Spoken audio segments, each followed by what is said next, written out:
The Orbital Academy's training deck hummed with the low vibration of artificial gravity generators as Melissa adjusted the neural interface behind her ear. Around her, cadets twice her size moved through combat drills with mechanical precision, their augmented bodies gleaming under the station's cold white lights. She heard the whispers. She always heard them. Too small for frontline duty. She'll wash out by midterms. Fragile little thing shouldn't be here. Melissa's fingers traced the worn handle of her blade, a relic from Earth's final war. It wasn't standard issue. Standard issue was plasma, railguns, photon disruptors. Her weapon was older, simpler, and in the right hands, infinitely deadlier. Instructor Kine, a 7-foot Valorian with cybernetic eyes that could track a bullet mid-flight, strode onto the deck. His voice boomed through the cavernous space. Formation drills are over. Today we test your instincts. Daniel Corsair, front and center. A murmur rippled through the assembled cadets. Daniel was a legend even among the elite, a third-generation combat pilot from the Andromeda colonies, genetically optimized for reaction time and tactical analysis. His family had produced admirals and war heroes for 3 generations. He moved with the confidence of someone who had never known defeat. "You'll be defending," Kine announced, "against Cadet Rays." The whispers turned to barely suppressed laughter. Melissa stepped forward, her slight frame almost comical next to Daniel's engineered physique. He stood at least a foot taller, his muscles enhanced by military-grade bioaugmentation. His smirk was polite but unmistakable. "Try not to get hurt, Rays," Daniel said, activating his combat shield, a shimmering field of hard light particles that could deflect most projectile weapons. Melissa said nothing. She simply rolled her shoulders and fell into stance, her blade held low and angled, nearly invisible against her thigh. The timer began. Daniel moved first, as she knew he would. Augmented reflexes propelled him forward in a blur. His shield extended like a battering ram, designed to overwhelm and disorient. Standard Academy doctrine: use superior strength and technology to dominate the battlefield. Melissa wasn't on the battlefield anymore. In the half-second it took Daniel to close the distance, she had already calculated 17 vectors of attack, mapped the frequency oscillation of his shield, and identified the 0.03-second gap in its projection cycle, a flaw so minute that military engineers considered it negligible. She moved, not away, into him. Her blade flickered once, twice, 3 times, movements so economical they barely displaced the air. The first strike wasn't aimed at Daniel. It carved through the electromagnetic field projector on his wrist with surgical precision, collapsing his shield like a soap bubble.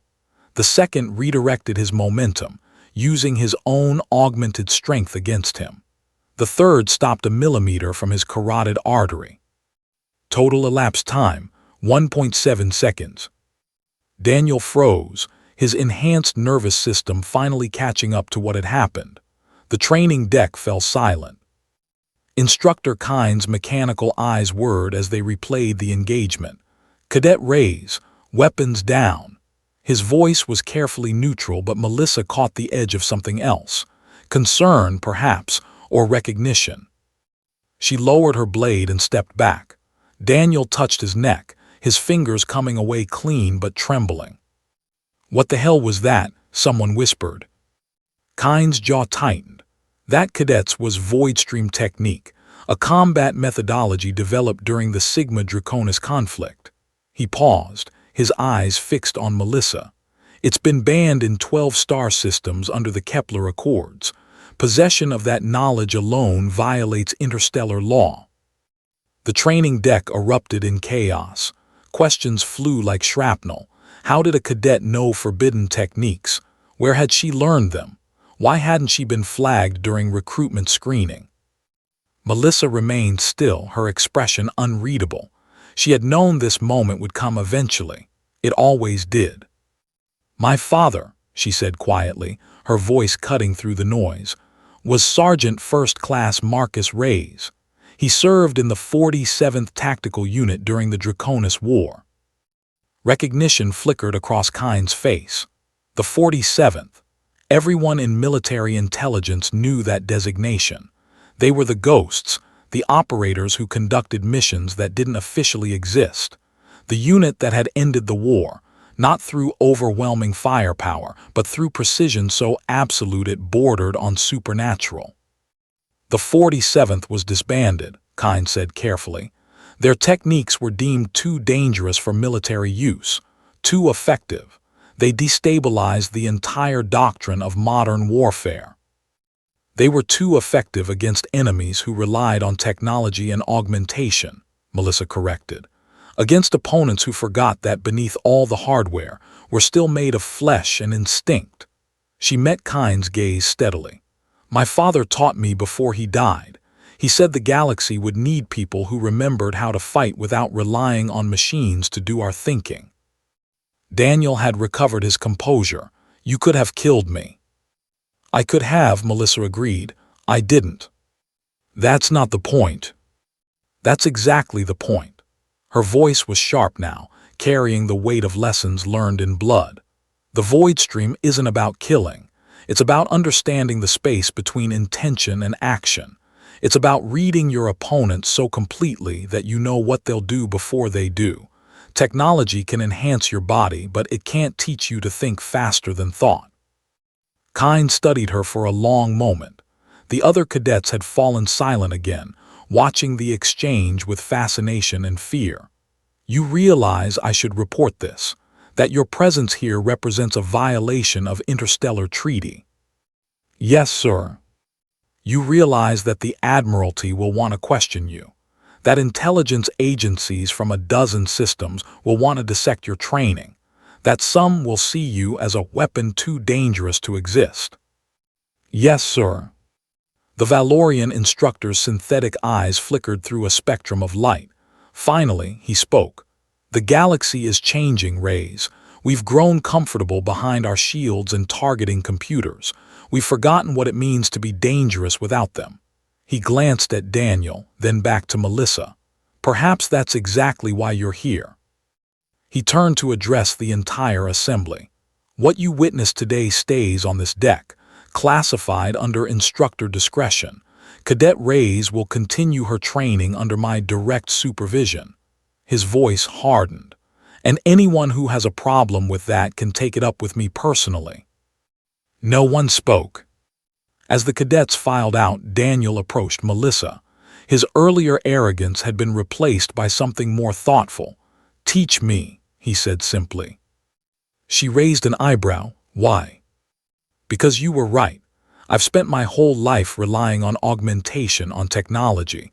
But today you showed me something I'd never seen before, someone who could beat all of that with just skill and knowledge. He extended his hand. I want to learn how to be dangerous on my own terms. Melissa considered his outstretched hand. Around them, the training deck's lights flickered and stabilized, the station systems cycling through their automated routines. Beyond the reinforced windows, stars wheeled in their ancient patterns, indifferent to the ambitions of those who traveled between them. She took his hand. It won't be easy. The void stream requires you to strip away everything you think you know about combat. You'll have to unlearn your augmented reflexes, relearn how to move without enhancement. I'm willing to try. Then we start tomorrow, 0500 hours, no augmentations active. Daniel nodded and left, his expression determined. Alone on the deck, Melissa returned to her ready stance, blade held low. She began the first form her father had taught her as a child, simple movements that contained infinite complexity. Each strike was a meditation, each block a conversation with possibility itself. The galaxy had indeed grown comfortable. It had forgotten that the most dangerous weapon wasn't the one with the most power, but the one wielded with perfect understanding. Wars were won not by those who had the best technology, but by those who remembered that technology was only as good as the warrior behind it. She thought of her father, of the 47th of all those who had mastered the space between thought and action. They had been disbanded, their techniques banned, because they reminded the military-industrial complex of an uncomfortable truth, that a single skilled operator could defeat an army of augmented soldiers. They had called her fragile, they had underestimated her. It was the last mistake most opponents made. As Melissa moved through her forms, her blades singing through the recycled air of the orbital station, she smiled. The instructors could report her if they wished. Intelligence agencies could investigate, but none of that would change what she had become. She was her father's daughter, she was Voidstream. And 12 star systems had banned her techniques because, in the end, knowledge and skill would always triumph over arrogance and machinery. The fragile cadet, they had called her. They would learn.